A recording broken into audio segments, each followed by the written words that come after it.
All right, I guess we're now live. We are officially. Yay. Hi, Erin.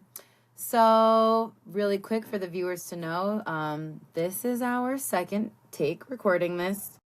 Somebody forgot to hit the record button, and We're that not going to somebody say who.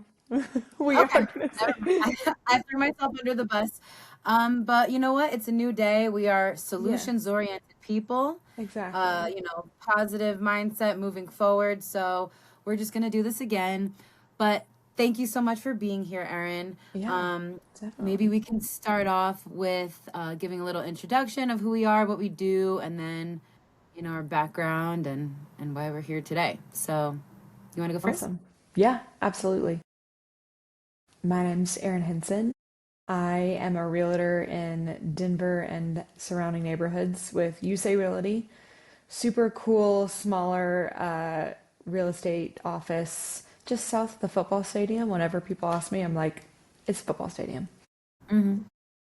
Have been doing this for about 3 years now, transitioned from being a high school English teacher for 6 years, right fresh out of college. All the people that didn't know me in the school thought that I was a student in the school. That's always like a fun conversation to have. It's like, no, here's my badge. I'm an official person. Yeah. But yeah, so I taught ninth through 11th grade for most of my time.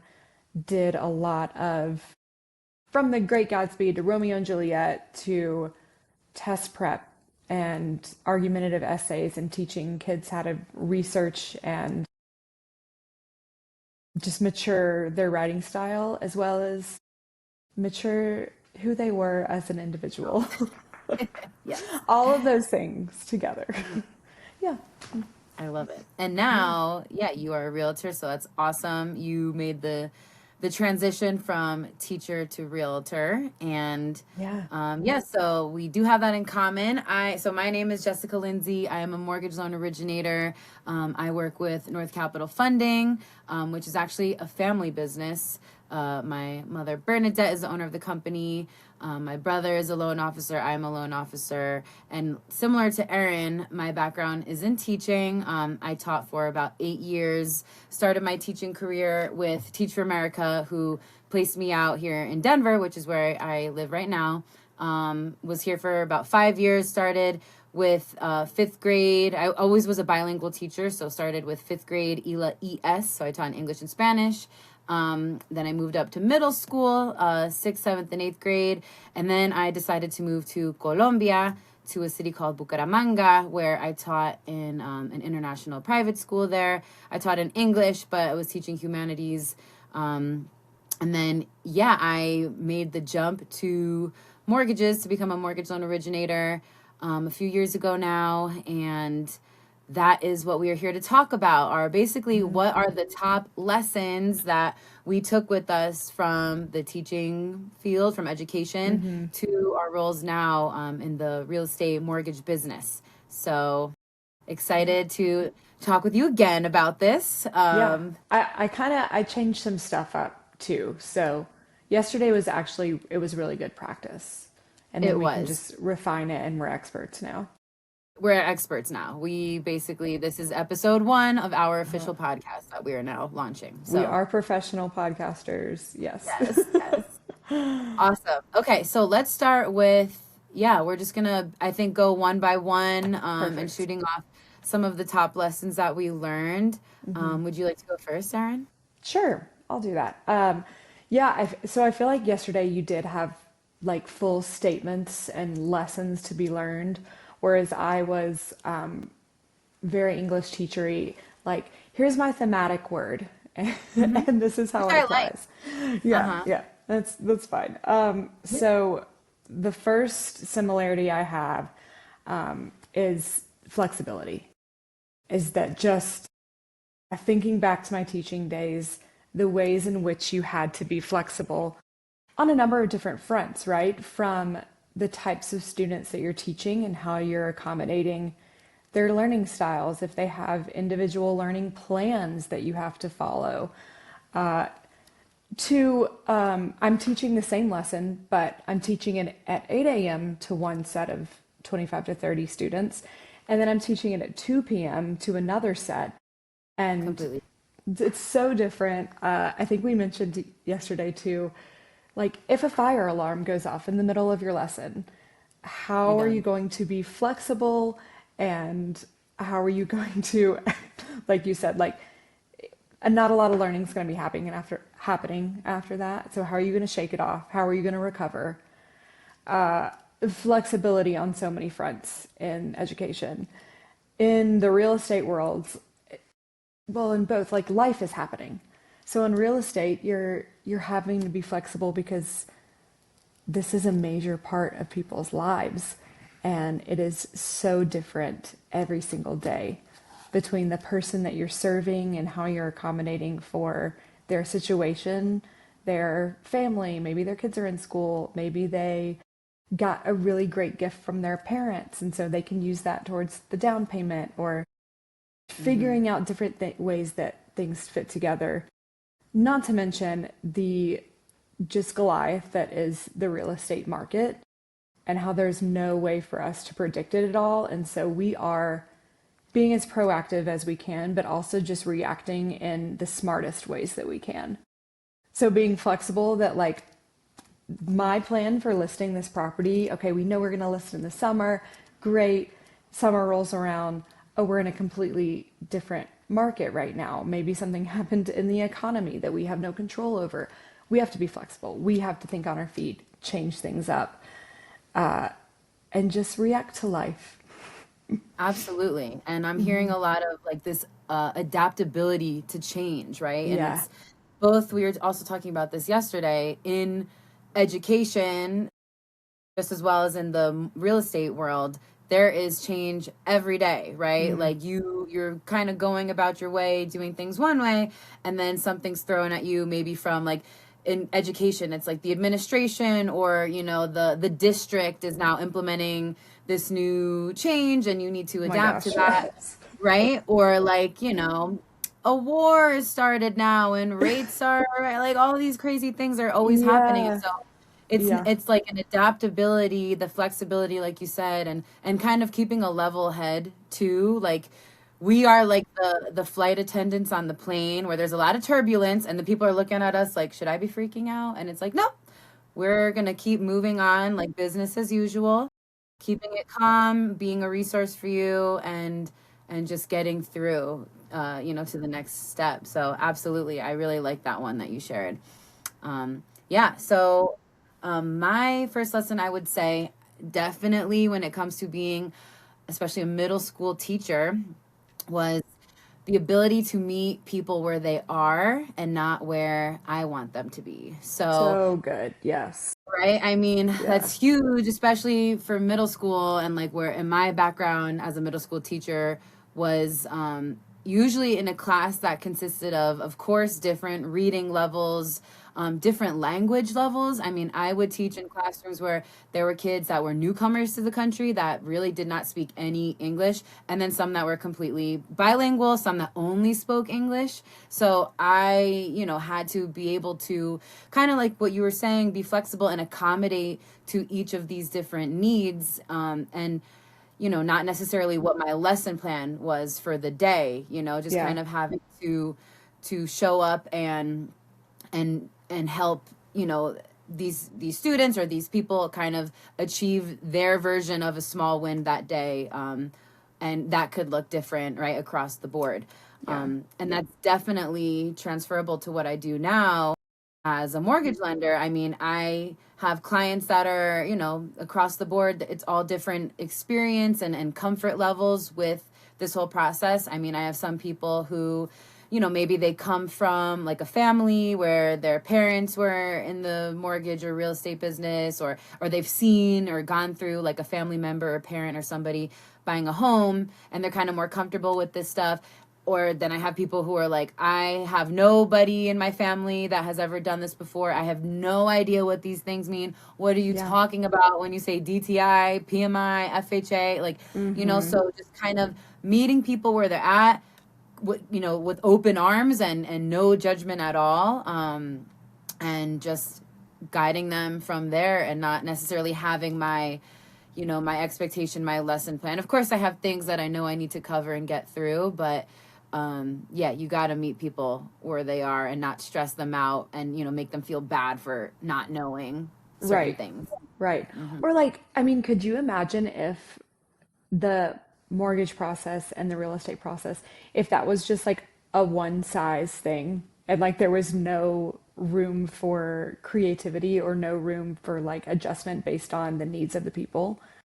It would be insane. I mean, it's already like such a, not, I mean, it could be a very stressful process, right? But it would make this already kind of hectic, stressful, big life Hmm. change process even more Yeah. scary to people, which is not what we want to do.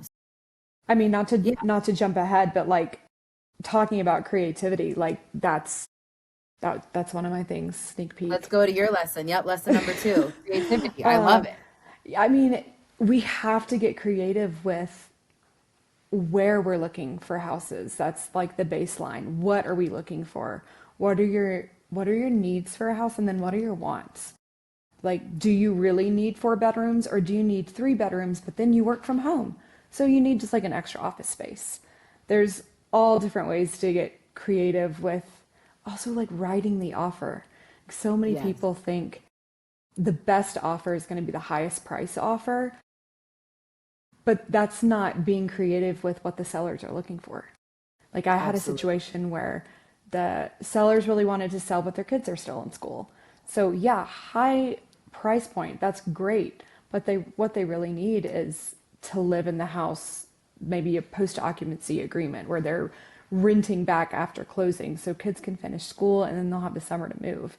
So there's all Yeah. different ways that you can finagle the deal to make it fit and win for both parties.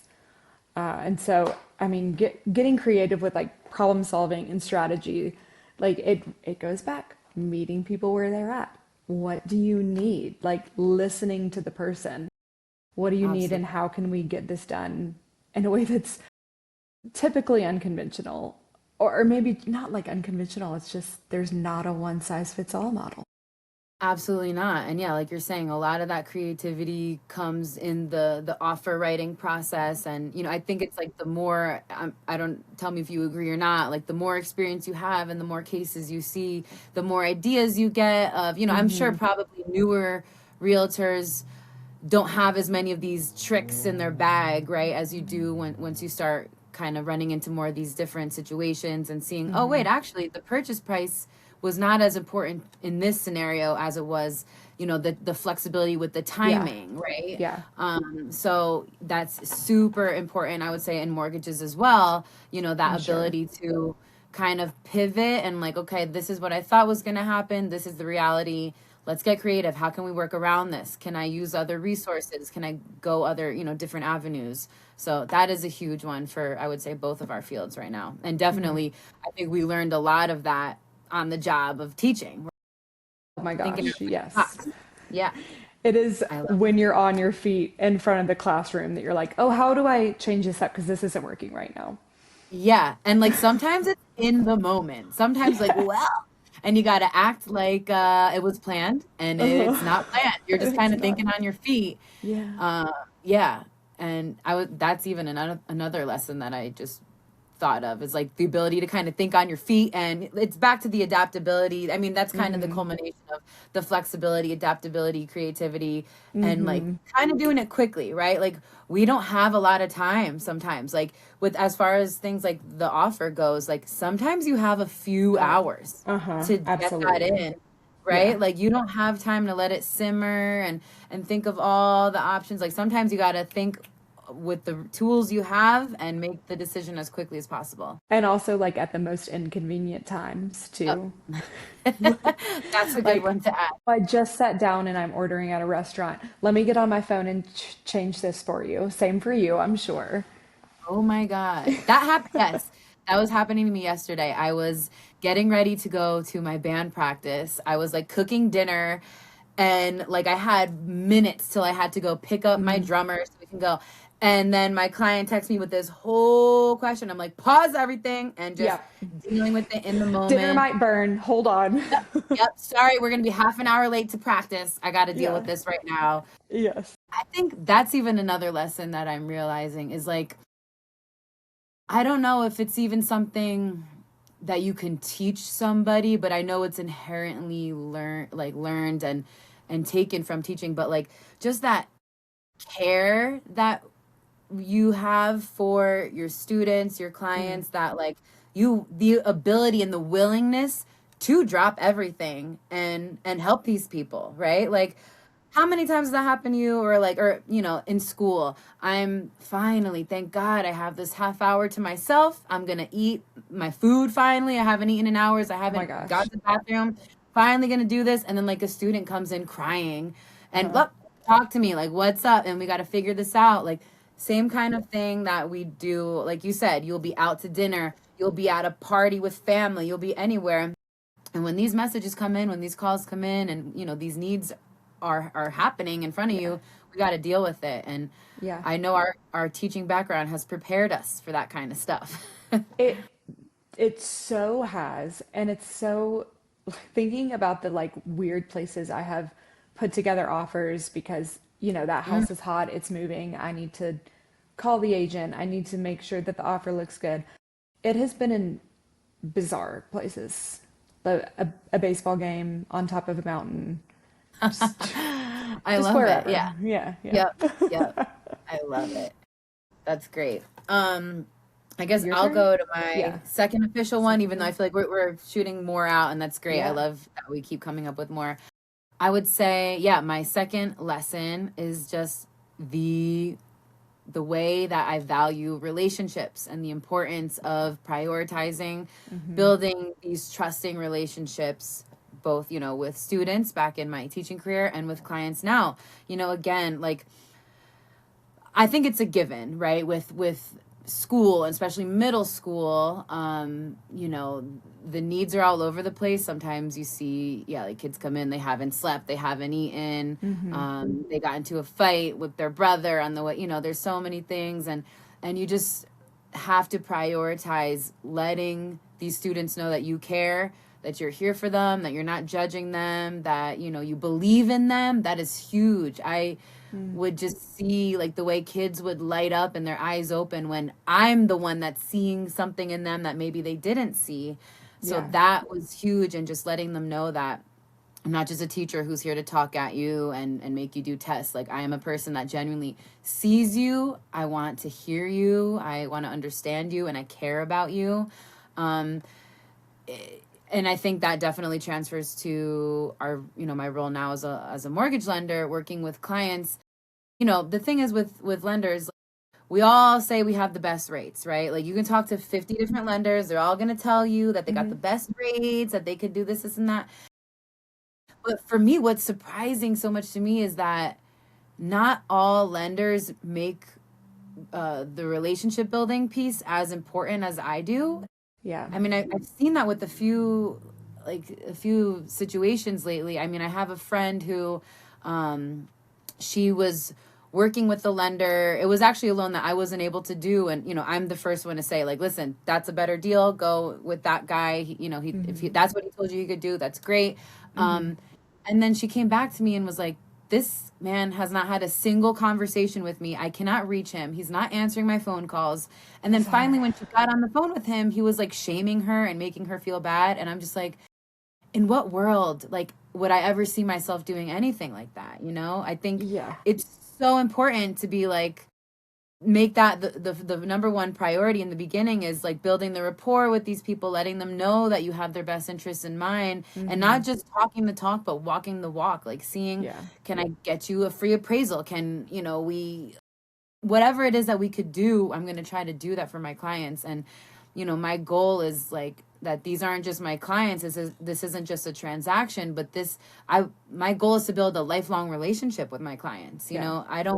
I don't want to be just here for this purchase or this refinance or whatever it is. Like I want you to know that I'm a resource to you a year, 5 years, 10 years down the road when Totally. your brother, your mom, or your daughter, whoever is, going through their purchase or whatever, that for me is big. So Yeah. I definitely credit teaching to, I think I had this trait in me anyway. Like I'm a person who loves connecting with people and building relationships, Yeah. but definitely I took a lot of that from teaching.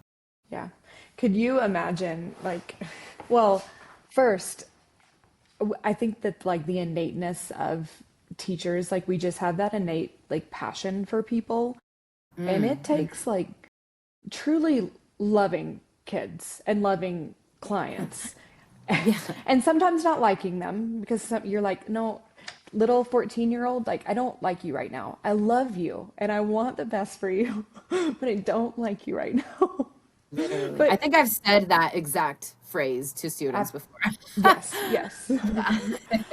But and it brings me so much joy when after closing, months and months after closing, and hopefully the longer I'm in it, years after closing, people will reach out to me and, hey, we're redoing our bathroom. I got a text the other day. Do you have a contractor that you really like and trust? That makes me so happy because I do want people to know that this is not a transactional relationship. After closing is when I'm reaching out to you about how your neighborhood is doing and you reaching out to you about if you need a landscaper or a plumber or emergencies happen all the time with your home. So Hmm. it's that go-to resource and guide. And I think you have to be passionate or else Yep. Oof. I don't know if you know this, but the real estate industry, realtors don't have the best reputation, and some can be Really? seen. That's That's shocking. crazy. Some can be seen as, yeah, just wanting the transactional relationship and then nothing else. But I think Yeah. where we come in, it's like, no, I have this like innate passion in me, and I Yeah. want the best for you. Oh my God, I love that you said that because like it's just so you can see it, right? Like you can tell when you walk in, let's say like with the education piece, like when you walk into a classroom and the teacher does not care about being there like I've seen that. Unfortunately, I've worked with many teachers like that who are just like for some reason they feel that they need to be there or they're stuck there or something and they're just dead in the eyes and they don't like they nothing about their body language says that they care about being there and the students can see that they could feel that it's just horrible energy and the same thing you could feel that when a realtor or a lender and when anybody is like is just so salesy and transaction oriented and Yeah. they just want to get the deal like of course we all want to get the deal closed but it's a feeling it's an energy that you have when you could tell like oh this person actually cares about me like as a person and not just as a client as a deal as a paycheck and I know like you too it's like I strive to make sure that the people that I work with know that you Yeah. know yeah Yeah. I love that one. Was that yours Awesome. or no, that that one was that one yours. was mine but Okay. I feel like we share all these in common so yeah Yes, go we ahead do. and let me hear your third. Um, so I feel like we've talked a lot about like the relationship aspects and the similarities between the two. My last one is more logistic, and it's just the organization that it takes to run a classroom and get a deal to the closing table. In the classroom, it's time blocking and being aware of where you are in your lesson and how much time have you allotted to standing up and talking versus letting your kids talk and learn and teach themselves and then also you're grading and then also you're doing everything for compliance with admin and then you're answering phone calls from parents and then you have to go to cheer practice and, and coach them so it takes an enormous amount of organization on that end and then Absolutely. and I know this is the same for you coming from somewhere where I had to be in my classroom at 7:30 every day. Whereas here in this industry, I'm my own business owner. If I want to wake up at 10 a.m., I can. If I want to get off at 4 every day, I can and not answer the phone. But that's not going to create a good, thriving business. So the organizational aspect of planning out your day and also not being like just overwhelmed with the fire hydrant of information, and like being able to manage that Yeah. is just it's huge. Absolutely. I love everything you said. And actually, one thing, it's kind of a tangent of what you said, because, yeah, I 100% agree that that discipline and, like, it's not just the structure of a teacher's day. Like, of course, you got your whatever periods that you're teaching. And then within that, right, the lesson. I mean, I remember in my first or second year of teaching, like my time management in those classrooms. I just again want to say to whichever my students from my first and second year of teaching are watching, I am so sorry. Thank you for your They had patience so with much me. fun. They So had, much we fun in had, that listen, classroom. we had a lot of fun. Absolutely. But Same to I mine. was not on my A game. I didn't really feel like I was a strong teacher until like probably year 4 or 5, that I was like, oh wow, this is what I'm supposed to do now. But yeah, I remember like the first couple years teaching, I mean, my time management, we would spend half the class on like the objective and the intro, and it's like, oh my God, like, you have to, Yeah. that's a muscle that you got to build, and it's a The skill bell that rings and you're like still reading. You're like, oh, exactly, oh, okay. Bye, everybody. literally. Yep. So thank God that we have a few years of teaching under our belt, so that we got Yeah. to that point where we got good at that. So yeah, definitely resonate with that one. I also want to say, I guess it's another lesson that I learned that I heard you mention in there, of the ability to use economy of language and ability to listen to the person speaking. I feel like in my first few years teaching, it was actually, I know specifically my first 2 years teaching. I mean, I was just all over the place. My mentors, I didn't really have a lot of guidance or mentorship. It was kind of like I was thrown to the wolves. But I Love the free remember, for all. Yeah. isn't that great? I know they're like really making you just learn on the job. But I remember my third year of teaching, I had an amazing principal. It was like the first time that I was like, wow, I am in the presence of somebody who like is a wonderful teacher and an amazing leader. And this person, shout out Katie Ryan, you know who you are. Ah, love you, Strive Katie. Prep Middle School. We love you, Katie. But she was one who modeled for me that economy of language. Like, you say what you got to say and you stop talking, and it's not who has a question, it's what questions do you have, like, and then you like, it's hard to kind of explain now, but you can just see the difference and feel the difference between a teacher who is saying what they have to say concisely and then listening for the feedback from the class, compared to, there's teachers that just ramble on and on. It's like it's their little performance that they're giving. I mean, that's huge, and I feel like that I have taken with me as well to the mortgage business, because there's a lot of information that I have to give. Of course, like there's a lot of things I have to For explain, sure. right? But I also have to listen, and I have to like let my clients speak. Let me hear their pain points, their situation, their timeline, who they like, the experiences that they've had so far, and just being like an active listener, and just letting people know that they're being heard. Because again, I've had friends, clients even tell me that they've had experiences with people, with mortgage lenders, where they did not feel heard at all. And that's upsetting to me. I'm like, I don't ever want my clients to feel that way. So Yeah. yeah, big lesson. The person who's doing the most talking is the person that's doing the most learning, and who's like the most activity is happening. So if me, the realtor, is telling you how you should list your home or what the buying process is like, then I'm doing a great job of, I know that process. Okay, but does your client, like, are you listening, being the active listener, listening for their pains? Like, I need to solve those pains if I can, if it's relatable to real estate. Or like, what are they looking forward to? What's their pleasure that they're looking forward to? How can I get them there? And if I'm doing Yes, all the talking, how in the world am I going to solve their pain and find their pleasure? absolutely. Yeah.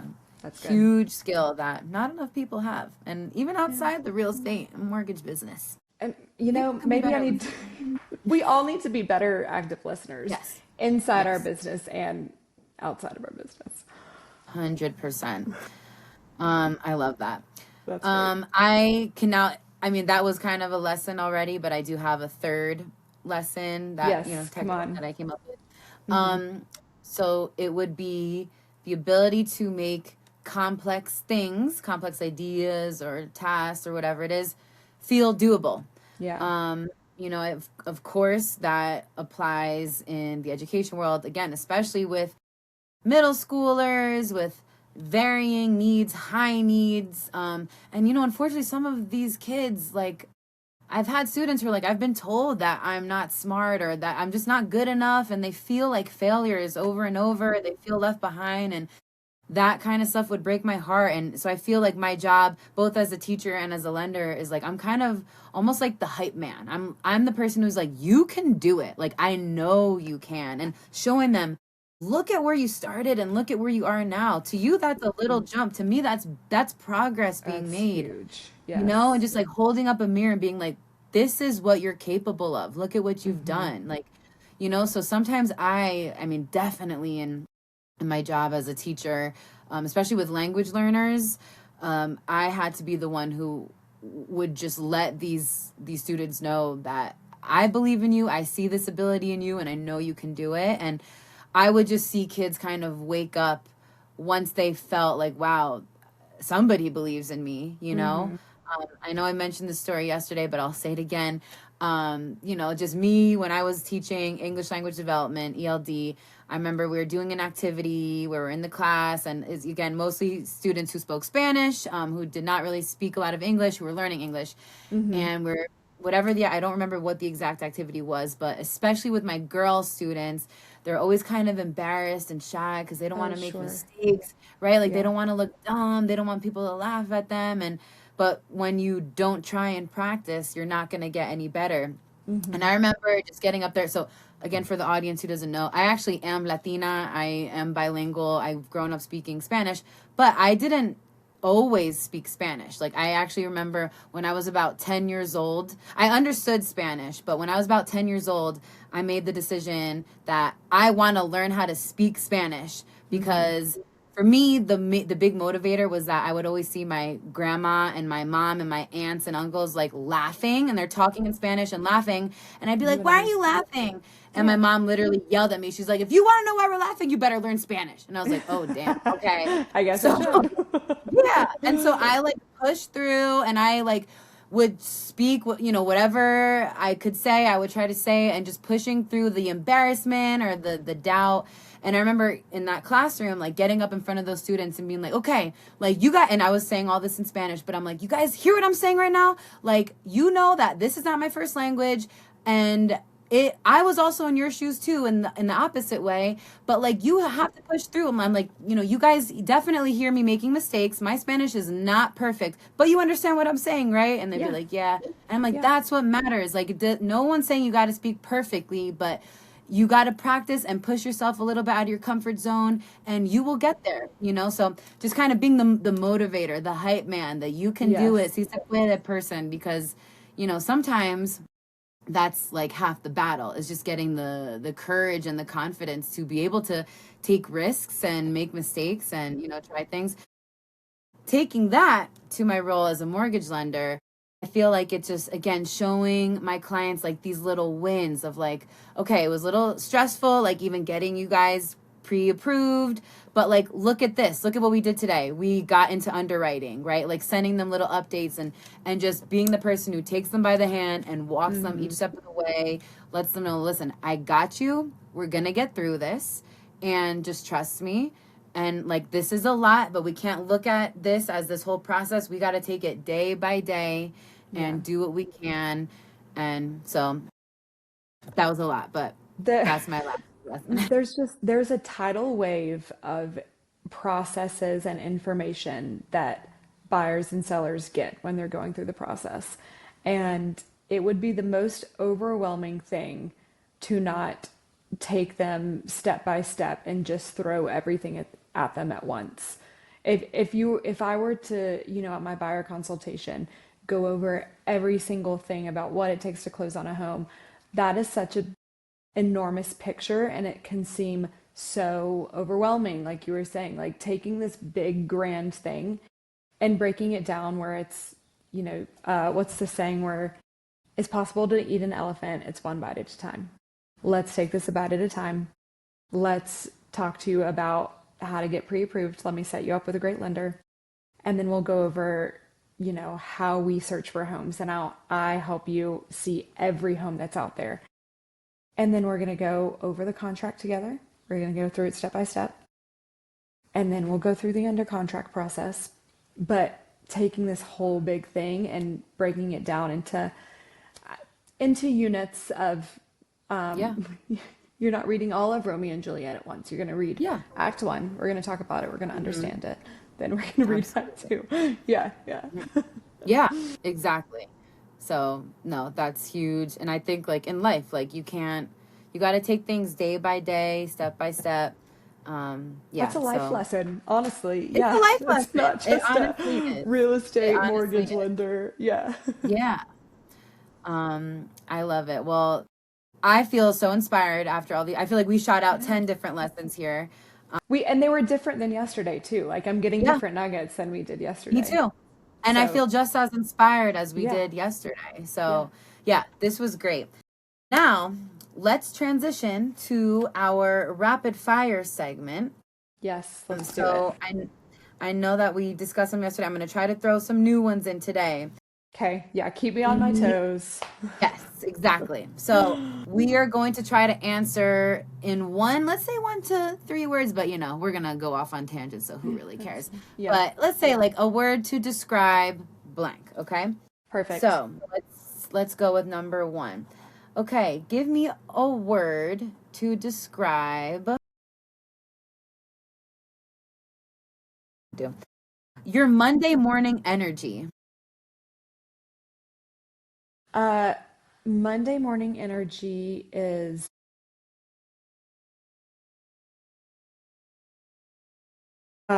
focused. I time block especially Mondays because my Yeah, weekend is so hectic. And so Mondays I have like my meeting with myself is my first thing. love And that. I'll do like my gratitudes, affirmations, I'll positive reading, but I have to like look at my schedule and just organize everything. And that's how I start the day. And I've learned, don't check your email. We'll get to that. But first thing, you need to make sure that you have your week in order. So Yeah, yeah, focused is the word. I love that. Um, Yeah, that is phenomenal. I love, I'll just go with mine. It kind of reminds me of yours. I was thinking fresh because, yeah, I feel like the week as it goes on, it gets more and more packed. And I actually feel Yes. like most of my meetings that I have that are regularly scheduled are luckily all the other days, but Monday is kind of my day to same thing, like, okay, assess what I got to do. What are my big rocks, my big to-dos that I have for the day, for the week ahead. And luckily, yeah, it is a time that I can kind of, I feel like as a teacher, this is the total opposite here. Like, I think we found a lot of Yes. similarities, right? We found a lot of similarities That's, between teaching yes. and now. That is not the same. Mondays for Uh-uh. me were like, as a teacher, was like, oh my God. Like, I barely got to recover over the weekend. Got to start this over. And it's just like, poof, you're hit in the face with And a then you'll thousand have different things. like little Timmy's running in, like, did you get my email of the weekend? I sent you all my missing assignments. Did you have them graded already? And I'm like, Yeah. no, Timmy, sit no. down. No, Yeah. absolutely not. But yeah, so I'm very grateful now to have the, ability to, like you, build our own schedules and kind Yes. of figure that out on our own. So yeah, I used to not be a Monday person at all. And now I actually look forward to Mondays because it's kind of like okay, let's get organized and Yes. let's have a good week ahead. Yes. Love it. For sure. Okay. Um, One word to describe the moment a client gets their clear to close.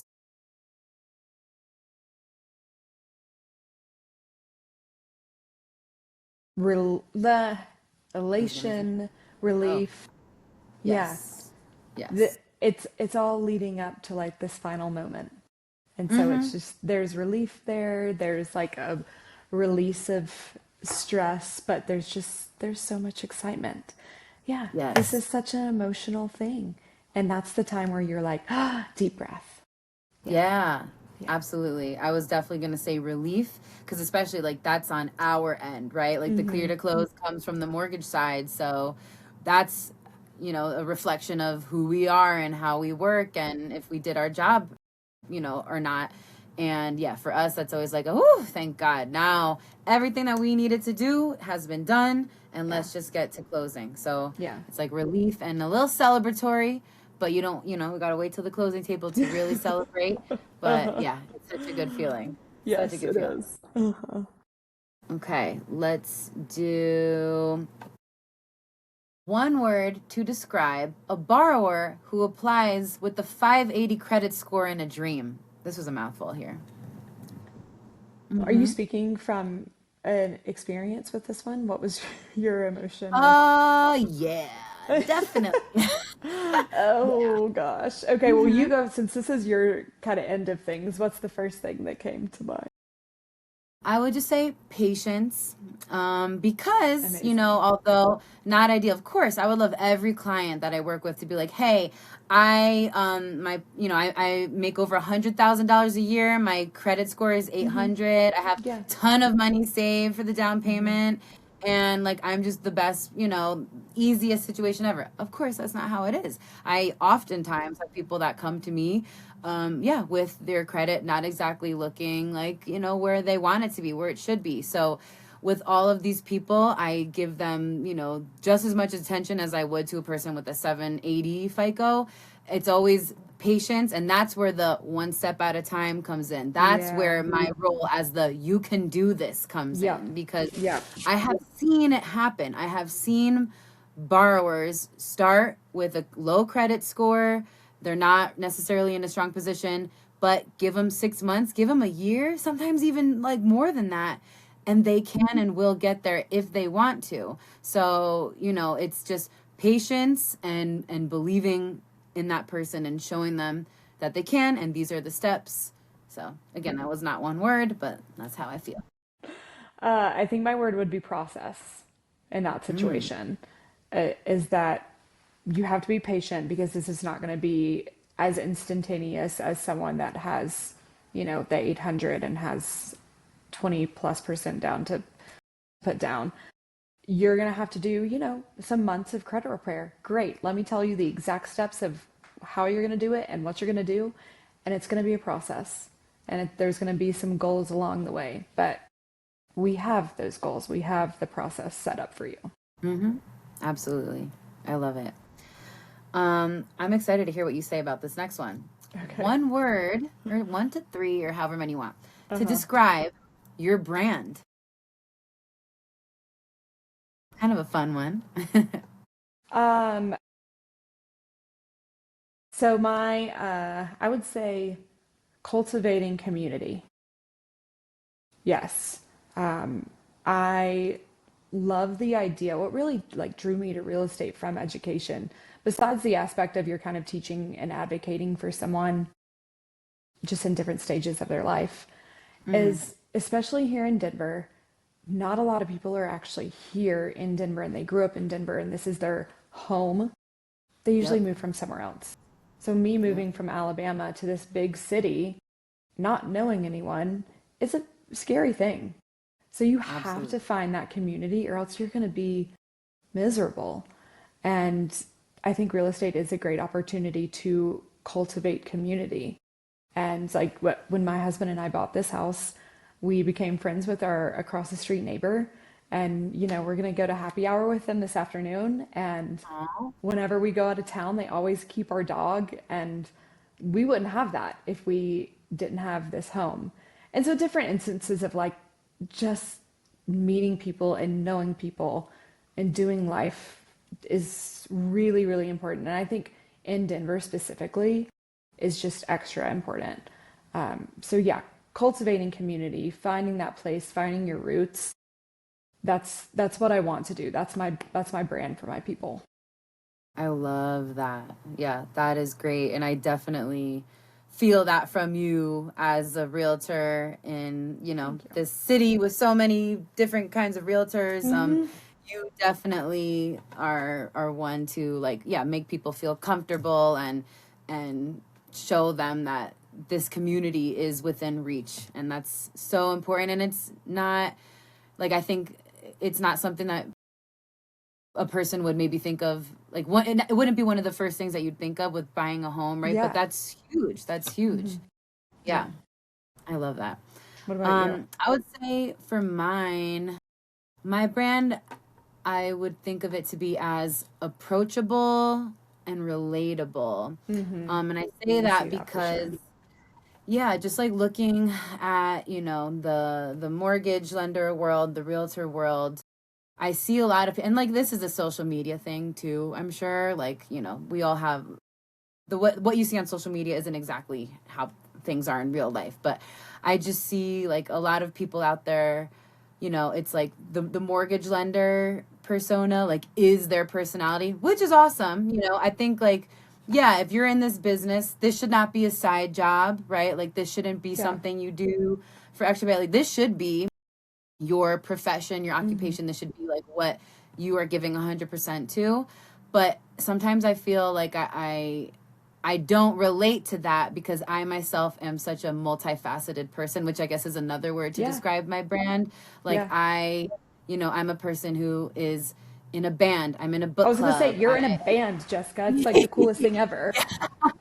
Thank you. Like I like to try new things and like, yes, I love my job as a mortgage lender. I love educating my clients and people and helping them achieve this dream, but I'm also like, I'm like you. Like I'm a person who does different things, and like I'm a person in my 30s who likes to go out and like have friends and try new places, and like I'm a human being. Like Yeah. I'm a flawed human being. I have like different aspects to my personality and to who I am, and I think that's what I try to convey and like let people know, like I am like you, and I have maybe some knowledge or tips or things that you don't have right now, but I'll share with you. And like you could approach me. We could be friends. Like, you know what Yeah. I mean? So And just that kind goes of, back to what you were saying about how making like this big thing that's really intimidating more approachable is the person itself. You. You are approachable, therefore the thing that you do becomes approachable. thank you. Yeah, I think that's really important. Mm-hmm. Okay, let's do a couple more. Okay. Let's say, okay. One word to describe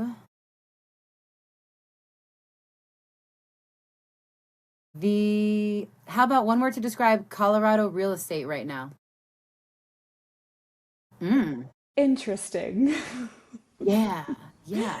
It so depends on where you are and what you're looking for. When Hmm. people are like, "Oh, you're in real estate. How's the market?" I'm like, You're like, "Tell me where you live." Because then I'll yeah. tell you the very specific answer to your question. Mm-hmm. So, I mean, I love all the different neighborhoods in Colorado, in Denver. I'm I love architecture, I'm a mid-century girl. Yep. But then also there's like I live in a house that was built in 1892. That's insane to me. If you would have told my high school self, one, that you would live in Denver, crazy, but Yep. two, that this would be the house that this would be your first home, that would be wild. But it's so different and fun. As far as the market goes, tell me where you live, audience, and I'll tell Hmm. you about your market. Yeah. I love that. Also, I didn't know that our homes are 1 year apart. Mine is built 1891, which is Wow, crazy, right? I'm like, I wait a minute. know. I ran the numbers. I'm like, that's 135 years old. I Oh my know. God. My It's mom's like, you crazy. need to go to the county office and see what kind of like history they have on your house where I you live. know. What kind of I people need to lived here do a that. hundred years ago?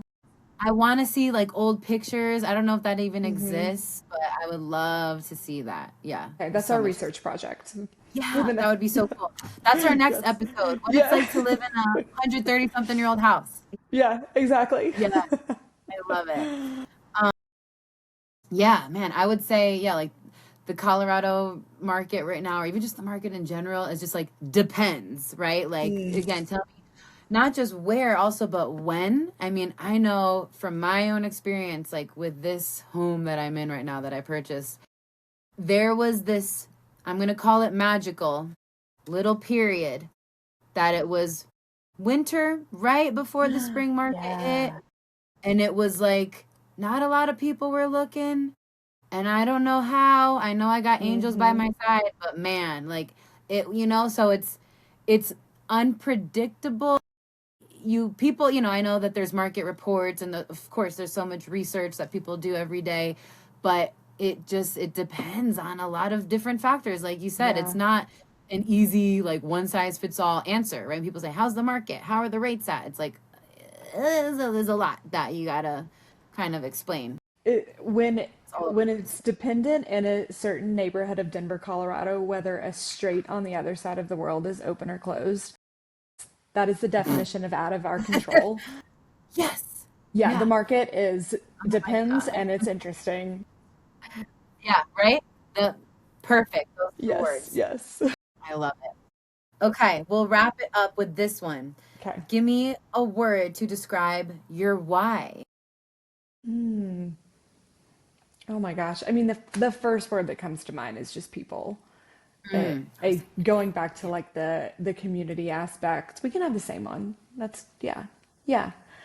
Uh, just getting people like plugged into where they want to be, and this is like such a tumultuous like people move for really great, wonderful, big reasons or really not great, big reasons. So to be able to be a part of that and to be like the guide throughout that process, that is just, it's so humbling, one, that people would choose me, but it's such an honor that you would see me and trust me to guide you and to show you all the things that go along with that. Percent. Yeah. I'm gonna take yours too and say it's the Perfect. people, right? It's the people, it's the families, it's the hardworking, like immigrants who have come to this country who have a dream. It's the single teacher who like got a Chaffa loan and bought her first home. Like it's these specific people that I have in mind that I'm just like, wow, you not only worked so hard and like achieved this major feat and like milestone in your life, but you trusted me. Like Yeah. what an honor. What like it brings tears to my eyes Yeah. like when, at the closing table, of course, is the most celebratory time. And it's, yeah, just an honor. I hope I just continue doing this for the rest of my life and just keep Yeah. helping people make these dreams happen. Yeah. So That's great. yeah. Erin, I'm going to say this conversation went actually even better than yesterday. I think so too. Yeah, I think Hmm. it was great. I think so too. Actually, now speak the devil, my computer's about to die. Perfect You timing. got it. This was so great. Thank you so much. I hope this is the first of more podcast episodes that we do together. Yeah. You're Let's just so easy to talk to. listeners come up with different topics, questions. Yeah, yeah. Smash the like and follow Yeah, button or whatever people say. exactly. I don't know. Yeah. Yes, but thank you so much, Erin Henson. And Yes, thank thank you you. to the viewers. Hopefully, we have some viewers here. And we'll do this again. Okay? Awesome. Sounds good. All right. Thanks again. Thank you. All All right. right. Talk to you later. Bye. Bye.